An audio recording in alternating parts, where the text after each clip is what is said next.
Shalom.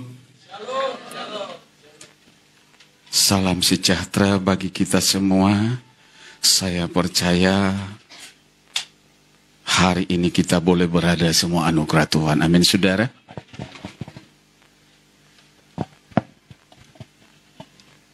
Saya bersyukur ada di tengah-tengah saudara. Saya tahu ini anugerah Tuhan yang luar biasa.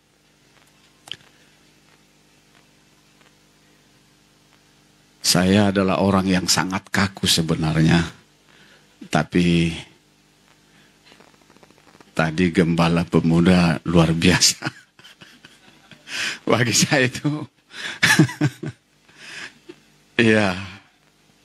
Jemaat pun kalau di tengah-tengah jemaat disuruh menari itu, saya bagaikan robot, saudara. Nggak bisa. Iya. Ada orang bilang begini, satu kali senyum, wajah berseri. Amin, saudara. Dua kali senyum, mempengaruhi keadaan hati. Tiga kali senyum, berkat menanti. Empat kali senyum, mujizat pasti terjadi. Amin, saudara. Coba senyum kiri kananmu. Haleluya. Iya. Saudara tahu kalau kita nggak ibadah, saya berpikir gini, saya catat ada 3 kerugian yang besar kalau kita nggak ibadah secara umum. Umumlah dulu. Ada kerugian yang sangat besar. 3 kerugiannya, yang pertama, ketika kita nggak ibadah bersama, maka kita tidak merasakan hadirat Tuhan yang memberi ketenangan, inspirasi dalam hidup. Jadi kalau saudara nggak ibadah hari Minggu, maka Anda tidak memiliki ketenangan sepanjang minggu sampai jumpa minggu berikut. Bisa katakan amin, saudara? Makanya perlu ibadah. Yang kedua, kalau engkau nggak ibadah bersama, saudara, engkau melewatkan kesempatan memuji Tuhan secara bersama dengan gembalamu.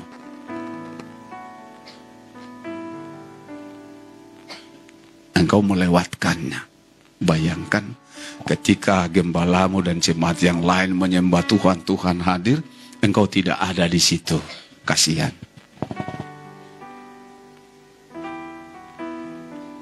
Karena itu, jangan lewatkan kesempatan itu. Amin, saudara. Bilang dulu kiri kananmu, jangan lewatkan kesempatan itu. Dan yang ketiga, ketika engkau tidak ibadah bersama, engkau tidak mendengarkan firman yang memberi hikmat dalam kehidupan. Ada kalanya saudara tahu, satu kali saya berpikir gini, pendeta ini khotbah kok nggak masuk di hatiku. Saya ikut seminar satu kali, nggak masuk di hatiku. Saya seminar jauh kali, sampai ke Malang, saudara. Saya ikuti. Ketika dia mulai berbicara, nggak masuk di hatiku, saya pergi ke kamar mandi. Habis itu, saya pergi di lobi hotel, saya ngopi di situ.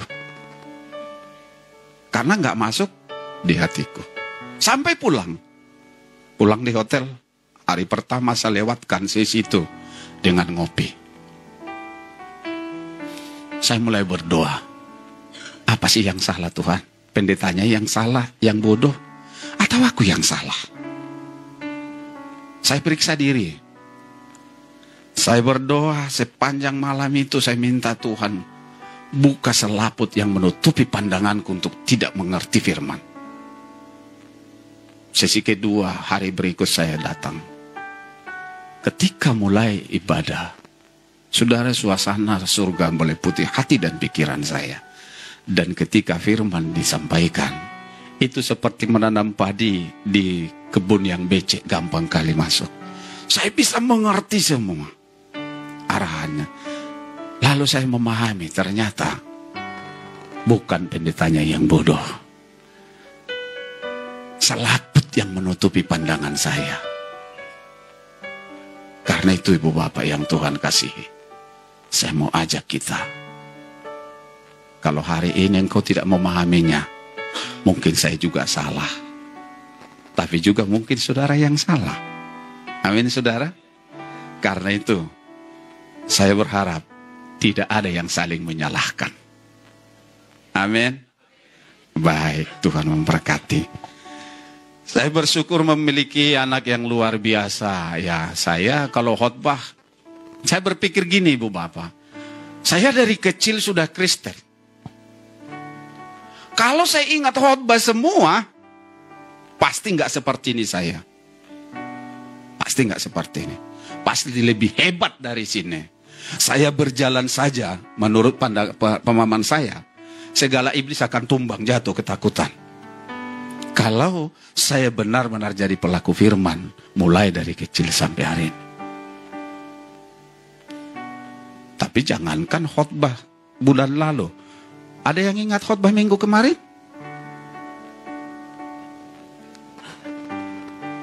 Susah kan?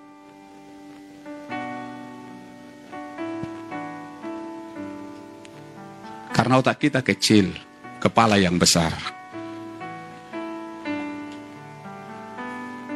Tapi jangan bilang di sampingmu, otakmu kecil, kepalamu besar, jangan. Lupa baru minggu kemarin. Bagaimana akal budi? Engkau yang berakal budi katanya. Saya jemaat saya layani seperti itu Ibu Bapak. Karena kita harus memikirkannya. Masa depannya. Karena Tuhan Yesus memikirkan masa depan kita saudara. Tuhan tidak mau kita semua.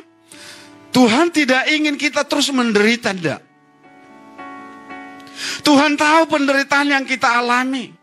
Dan ketika engkau menderita, engkau mengalami banyak beban, bukan berarti Tuhan salah meletakkan beban itu sama sekali. Tidak. Tuhan tahu kemampuanmu karena engkau sanggup. Jangan mengeluh. Kami pun di kampung seperti itu. Kalau ada yang berteman, berfacebook dengan kami, gereja kami ya, ini udah hebat ini saudara. Saya nggak tahu bisa bikin begini atau enggak. Kami hanya patok tiang, bikin ram, lalu bikin lagi hordeng, pasang kipas. Ya puji Tuhan kalau musim panas ya memang pasang kipas. Kalau enggak, seperti ikan direbus saudara. Jemaat, anak saya bertanggung jawab. Dalam pekerjaannya, kalau macam-macam juga perusahaan, saya bertanggung jawab. Di pemerintahan, macam-macam juga, saya bertanggung jawab. Surat-suratnya mulai dari akte lahirnya, akte nikahnya, saya bertanggung jawab. Karena saya bapaknya. Karena itu Ibu Bapak yang Tuhan kasihi, maka anak-anak saya kalau nggak dengar-dengaran, perlu tampilin telinganya.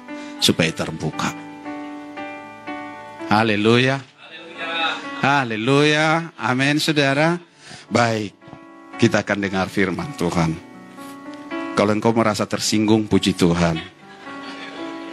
Karena memang harus tersinggung. Tapi harus berubah. Amin. Jangan sakit hati. Jangan. Mari kita buka firman Tuhan dalam 1 Korintus 1. Kita akan baca 1 Korintus pasal 1. Kita baca ayat 4 sampai ayat 9. 1 Korintus pasal 1 kita baca perlahan-lahan ayat 4 sampai ayat 9. 2, 3. Ya. Aku senantiasa mengucap syukur kepada Allahku karena kamu atas kasih karunia Allah yang dianugerahkannya kepada kamu dalam Kristus. Sebab di dalam Dia, kamu telah menjadi kaya dalam segala hal. Dalam segala macam perkataan dan dalam segala macam pengetahuan. sesuai dengan kesaksian tentang Kristus yang telah diteguhkan di antara kamu. Demikianlah kamu tidak kekurangan dalam suatu karunia pun, sementara kamu menantikan pernyataan Tuhan kita Yesus Kristus. Ia juga akan meneguhkan kamu sampai kepada kesudahannya, sehingga kamu tidak bercacat pada hari Tuhan kita Yesus Kristus. Allah yang memanggil kamu kepada persekutuan dengan anaknya Yesus Kristus, Tuhan kita adalah setia. Tuhan kita setia. Amin, saudara. Allah kita luar biasa. Saudara yang Tuhan kasihi,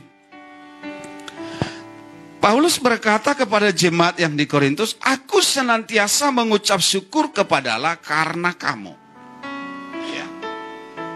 Paulus senang melihat jemaat yang dilayani semakin hari semakin bertumbuh. Semua gembala, pendeta melihat jemaatnya bertumbuh itu sangat baik. Kalau ada jemaatnya sakit ketika pendetanya datang didoakan sembuh, itu sangat senang pendetanya. Tidak seorang pun, seorang pendeta, seorang hamba Tuhan, seorang gembala, atau seorang bapa, tidak ada seorang pun di antara mereka yang senang melihat anak-anaknya menderita. Karena demikianlah selama ini kita sudah sangat-sangat menderita, terikat dengan berbagai belenggu dosa, sehingga Yesus rela turun dari sorga. Dia rela mati, menggantikan kita, membebaskan kita. Apa yang bisa kita lakukan untuk Tuhan? Paulus berkata tadi, aku mengucap syukur. Saudara, bersyukur kepada Tuhan secara kemanusiaan artinya berterima kasih. Tapi dalam kamus teologia saya baca, saudara, kata bersyukur itu ada 3 hal. Yang pertama, kalau artinya mengucap syukur kepada Tuhan, artinya tidak curiga dengan Tuhan. Jadi kalau kita mengucap syukur kepada Tuhan, artinya berarti kita tidak curiga. Saya baca di Alkitab ada ayat berkata begini, Tuhan, mengapa mujur orang-orang apa yang jahat di hadapanmu, sementara kami menderita? Kenapa? Seolah-olah curiga. Curiga enggak? Memang dalam kitab Tesalonika mengucap syukur dalam segala hal. Ada kalanya kita dipaksa mengucap syukur, otak kita nggak jalan, nggak mengikuti ucapan syukur, hati kita juga nggak senang. Hari ini kita tundukkan hati pikiran kita untuk taat, untuk bersyukur kepada Tuhan. Apapun terjadi, mari mengucap syukur.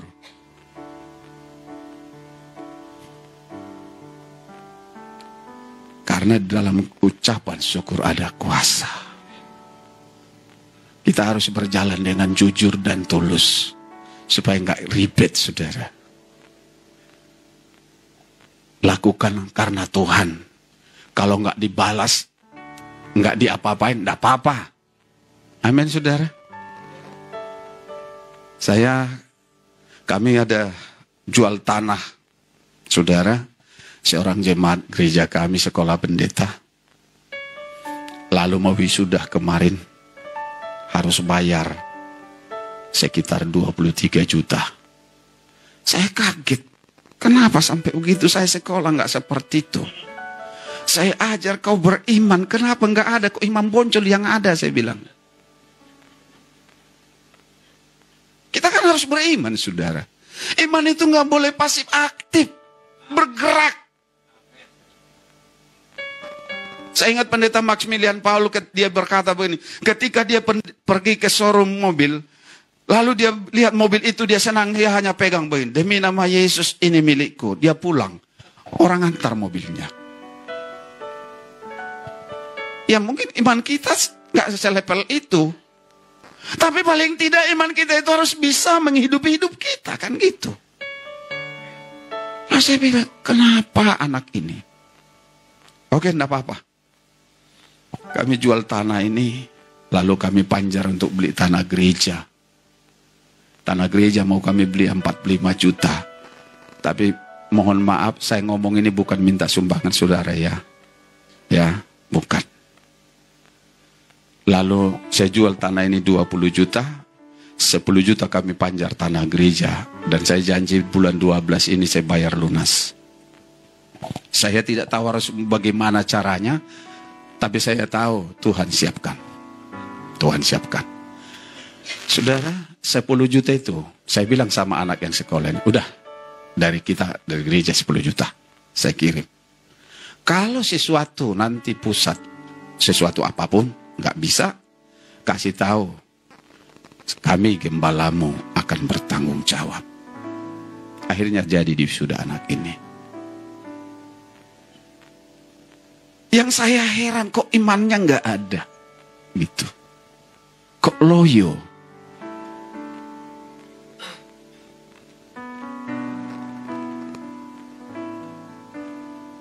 Ibu bapak yang Tuhan kasihi, bersyukur itu bukan berarti imannya loyo. Kita bersyukur karena membuktikan bahwa iman kita, pengharapan kita jelas gitu. Makanya Paulus katakan tadi, aku mengucap syukur karena mendengar jemaat, melihat jemaat. Kita tidak curiga dengan Tuhan, karena Tuhan menyediakan semua.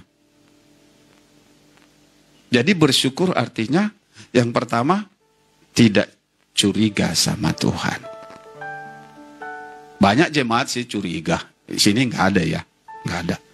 Tuhan, aku rajin ibadah, rajin kasih perpuluhan, tapi saya sakit. Ya saya begini susah. Ah ini curiga ini. Udah. Ya ada sih nggak curiga, ada. Ketika dia susah, dia sakit, nggak curiga. Dia pasrah, terserah Tuhan lah. Memang aku kok malas ibadah, nggak kasih perpuluhan, nggak kasih. Pasrah dia. Ada yang pasrah. Ada yang pasrah di sini. Nggak ada yang mengaku.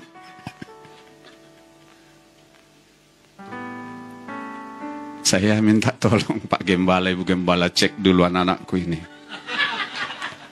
Tiap bulan mereka kan gajian kerja. Kalau nggak dikasih perpuluhan, tolong kasih tahu sama saya. Saya hidup karena Tuhan.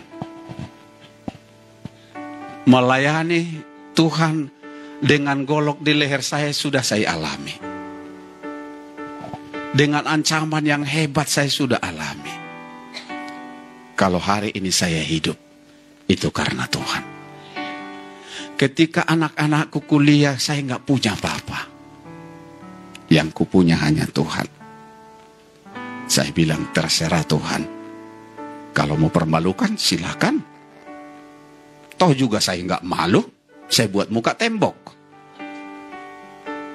Tapi kan Tuhan yang malu. Saya melayani, yang penting saya layani Tuhan dengan jujur dan tulus. Dan Tuhan, tolong semua anakku. Jadi, apa yang bisa saya balas? Saya latih, saya ajar anak saya, hargai Tuhan. Gimana anak-anakku ini? Bisa kan? Bisa kan Gloria?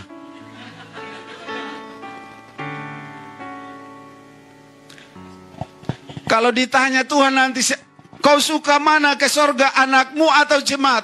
Saya bilang, anakku pasti. Nggak mungkin jemaat, biar aja kalau Tuhan pilih. Kau harus pilih kata Tuhan. Kau pilih anakmu atau ke neraka atau jemaat? Kau pilih jemaatlah ke neraka daripada anakku. Betul enggak? Bahkan kalau disuruh Tuhan pilih, kau ke sorga, istrimu ke neraka, mana kau pilih? Ya aku pilihlah aku ke sorga. Gimana Pak? Setuju enggak? Ibu pun kan gitu. Karena di neraka itu susah. Tersiksa. Siapa yang mau ke sana? Karena itu kita berusaha maksimal. Supaya enggak ada yang ke sana. Yang kedua. Kata mengucap syukur menurut kamus teologi itu puas dengan keadaan. Jadi kalaupun engkau mengalami sesak, tidak punya uang, ya berarti kau harus bersyukur. Artinya puas dengan situasi yang ada. Itu artinya bersyukur. Jangan asal udah mengucap syukurlah. Apa yang bersyukur? Kau nggak ngerti. Kalau kita puas dengan situasi yang ada, berarti kita tidak bersungut-sungut. Itu artinya. Kalau bersungut-sungut bisa panjang muncung kita ini nanti. Jangan bersungut-sungut. Amin. Pasti di sini nggak ada yang bersungut. Semua memuji Tuhan. Keluar dari sini saya nggak tahu ya. Itu. Jangan bersungut. Saya sudah banyak kali alami. Kalau di desa-desa itu, waduh luar biasa. Kita tolong orang, kadang bilang terima kasih pun enggak. Jangankan mau kasih uang minum, bilang terima kasih enggak. Ya. Saya pernah lepaskan orang dari kantor kepolisian. Ketika ditangkap, membawa kayu satu kapal. Jadi ditangkap barang bukti kayunya entah berapa puluh kubik. Tambah kapalnya, tambah mobilnya. Orangnya dimasukkan. Lalu datang gembalanya sama saya. Tolonglah Pak, itu sintu aku, penatu aku. Itulah sponsor di gereja kami katanya. Dalam hatiku kalau sponsornya nggak ada lagi, berarti gerejanya nggak hidup nanti. Saya bergerak, oke. Pak, ini Pak Laban. Oh iya, ada apa Pak? Bapak tahan adikku. Langsung kuakui dia adikku. Yang mana? Itu kayunya. Sebenarnya apanya bapak tahan adikku? Saya nggak minta tolong Pak. Tolong dulu adikku. Enggak. Saya tanya, Bapak kenapa Bapak tahan? Nggak pusing saya. Nggak tahu saya Pak, itu adiknya Pak Laban. Udahlah bilanglah sama Kabak Ops. Jumpa saya Kabak Ops.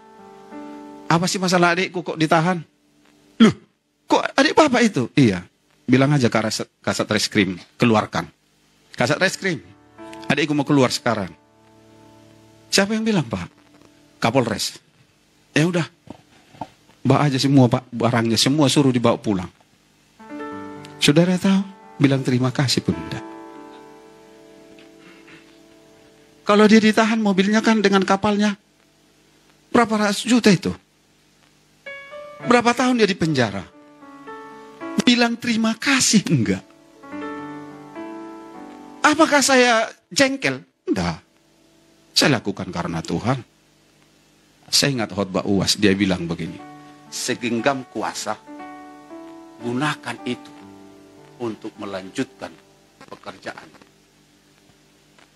Saya punya segenggam kuasa, kenapa nggak bisa membebaskan orang supaya pelayanan di sana maju? Saya berpikir seperti itu, saudara. Dan sampai hari ini seperti itu saya. Ditahan orang kereta, saya datangi, saya bilang di polsek, saya jumpai, saya bilang, mana ke polsek itu? Ada Kuson butar-butar ke polsek. Baru di pos, Kuson, di mana kau? Macam rumahku aja aku bikin. Kuson, saya bilang. Apa Pak? Kau tahan keretaku, kereta laiku, aku bilang. Yang mana? Yang CBR. Kelewatan kau, aku bilang. Nggak tahu kan, nggak dibilang. Dibilangnya ke saya. Kau macam-macam saja kau, aku bilang. Ya udahlah, gak usah ribut Pak. Suruhlah dibawa pulang, gak usah ribut kita. Makanlah kita di sana. Oh iya, gitulah. Kan enak, saudara. Sedikit kuasa, gunakan untuk kebebasan orang. Itulah yang dibilang pengaruh tadi. Kalau engkau memiliki pengaruh di keluargamu, gunakan itu supaya mereka datang ke Tuhan. sedikit kuasa gunakan. Amin. Orang bersyukur, dia harus puas dengan keadaan. Yang ketiga, kalau orang yang bersyukur itu artinya itulah keadaan, itulah yang terbaik. Jadi ketika kita mengalami situasi yang susah, Tuhan lihat. Ketika engkau mengalami sakit, Tuhan lihat, itulah situasimu yang terbaik. Gak usah mengeluh. Saya pernah lumpuh. 3 kali saya lumpuh. Saraf terjepit. Saya enggak menyesal saraf terjepit, enggak. Saya bilang sama Tuhan, Tuhan, kalau 1 minggu saya enggak sembuh, berarti saya ingin pulang ke rumah-Mu. Karena firman-Mu berkata, Engkau menyediakan tempat bagiku supaya di mana Engkau berada, aku pun di situ. Karena itu kalau 1 minggu ini enggak sembuh, saya ingin kembali ke rumah-Mu. Dan saya tidak ingin kembali ke rumah-Mu dengan tutup mata. Saya ingin melihat Engkau menjemputku dan melihat langit terbuka. 1 minggu enggak sembuh-sembuh. Saya bilang, Tuhan, kenapa ya? Apa maksud-Mu supaya saya lama-lama di muka bumi ini? Kalau gitu udah. Ketika saya masih tertidur terlentang, saya bilang, demi nama Yesus saya sembuh. Saya mulai merangkak karena saya belum lihat terbuka langit. Berarti saya belum mati. Saya harus bertindak dengan iman. Saya jalan. Saya kuat dan sehat. Ibu bapak yang Tuhan kasihi, jangan menyesali keadaan. Karena itulah yang terbaik ketika kita mengalami situasi apapun. Makanya Paulus sampaikan, aku senantiasa mengucap syukur kepada Allahku karena kamu, jemaat yang mau bertumbuh, jemaat yang menjadi kesaksian, jemaat yang rela berkorban. Berkorban bukan hanya uang, saudara. Jangan berpikir kalau disuruh gembala berkorban itu masalah uang, enggak. Terkadang kita berkorban mau disuruh doa bersama terlalu sulit. Doa puasa, sedikit yang datang. Kalau disuruh pesta, banyak kali datang. Jangan. Berkorbanlah waktu dulu. Latihan kita jam 7 ya, datang jam tengah 8. Kalau saya bilang, pulang aja, pulang. Saya kemanakan saya dulu pegang musik. Saya bilang kita latihan. Yang tidak ikut latihan tak boleh pegang musik, tak boleh melayani. Dia nggak latihan, lalu dia pegang musik. Saya bilang, keluar, dosa pegang. Saya bilang, jangan keluar. Karena ibu kan bukan kemanakanku. Langsung saya stop. Tak boleh kau pegang. Karena kau tidak dengar-dengaran dan tidak taat. Saudara, kalau kita nggak taat sama Tuhan, nggak dengar-dengaran, mau jadi apa? Kita harus disiplin. Jangan lalai. Saya tekankan jangan lalai. Orang lalai tidak mungkin dipakai Tuhan. Tidak akan mungkin. Jangan. Kita harus belajar disiplin. Situasi apapun.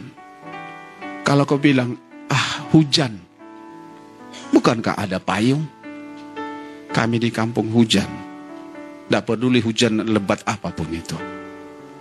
Mau datang guntur tidak pusing saya. Toh juga nggak dimakan guntur saya. Tidak akan. Saya bilang sama Tuhan, kami jalan. Kami naik sepeda motor, istri dan anak kami yang si kecil itu. Nggak pusing, mau hujan, mau badai, nggak pusing saya. Jam 7 mulai, jam 7 harus mulai. Jam tengah 7 saya harus sampai. Saya bisa marah sama ibu gembala, sama istri saya kalau terlambat. Saya pun siap dimarahi. Saya harus belajar disiplin. Dan itu saya mulai dari diri saya. Tidak boleh menyuruh orang disiplin, kita sendiri tidak disiplin. Itu tidak boleh. Jadilah contoh. Amin saudara. Firman Tuhan mengajarkan kita untuk mengucap syukur. Karena itu apapun situasi ibu bapak hari ini, saya tidak tahu. Tapi lihatlah. Ada satu contoh. Banyak sih contoh di Alkitab. Tapi Ayub adalah contoh yang terbaik. Ketika iblis berjalan-jalan saudara, cari mangsa. Ayub adalah orang yang setia. Tiba-tiba Tuhan promosikan, Tuhan banggakan Ayub. Iblis katanya, ya Tuhan, kau lihat enggak? Kau lihat enggak hambaku Ayub? Iya, kau lihat. Wah, supaya kau tahu hebat, Tuhan bilang. Tuhan angkat jempolnya 4 abad. Hebat, enggak ada seperti dia. Iya, karena engkau jagai. Ya iyalah, kata Tuhan. Anakku. Tapi coba, kalau Tuhan tidak jaga, pasti dia mengutukimu. Silahkan, kata Tuhan. Akhirnya semua Ayub, apa yang dia miliki habis semua. Anaknya yang ganteng-ganteng cantik habis.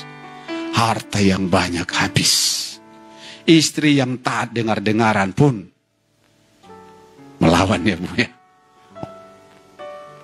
Apakah Ayub bersungut-sungut? Entah.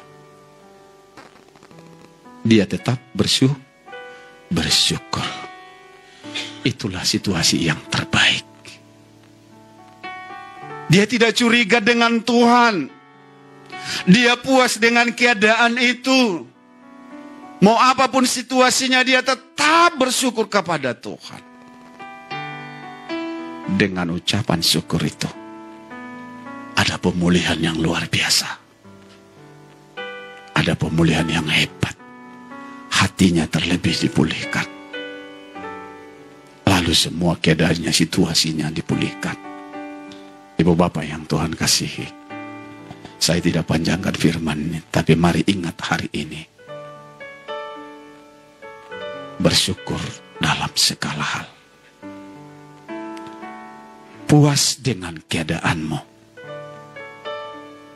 Jangan curigai Tuhan, jangan bersungut-sungut. Ketika engkau mengalaminya, itulah sebenarnya yang terbaik bagimu. Amin saudara. Tuhan memberkati.